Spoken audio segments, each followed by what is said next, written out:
पालघर पोलिसांची मोठी कारवाई. तब्बल 38,53,000 तंबाखूजन्य मुद्देमाल जप्त.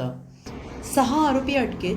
पालघर दिनांक 17 जुलै. पालघर जिल्हा पोलिसांनी अवैध तंबाखूजन्य पदार्थांच्या वाहतुकीविरोधात विशेष मोहीम राबवत मोठी कारवाई केली आहे.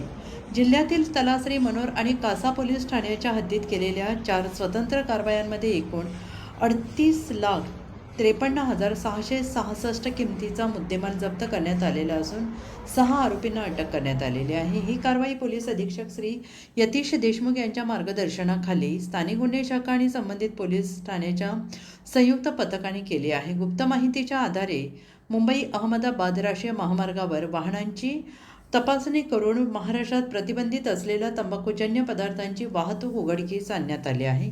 या कारवाई दरम्यान विविध वाहनांमधून मोठ्या प्रमाणात गुटखा, सुगंधित तंबाखू आणि इतर प्रतिबंधित पदार्थ जप्त करण्यात आले आहेत. या 4ही गुन्ह्यांमध्ये एकूण 6 आरोपींना अटक करण्यात आलेली असून संबंधित वाहनांसह मुद्देमाल पोलिसांनी ताब्यात घेतला आहे. या प्रकरणी संबंधित पोलीस ठाण्यामध्ये गुन्हे दाखल करण्यात आलेले असून पुढील तपास स्थानिक पोलीस करत आहेत. पालघर पोलिसांच्या या कारवाईमुळे अवैध तंबाखूजन्य पदार्थांची तस्करी करणाऱ्यांमध्ये खळबळ उडाली असून अशा बेकायदेशीर व्यवसायाविरोधात कारवाई सुरूच राहणार असल्याचं पोलिसांनी स्पष्ट केलं आहे.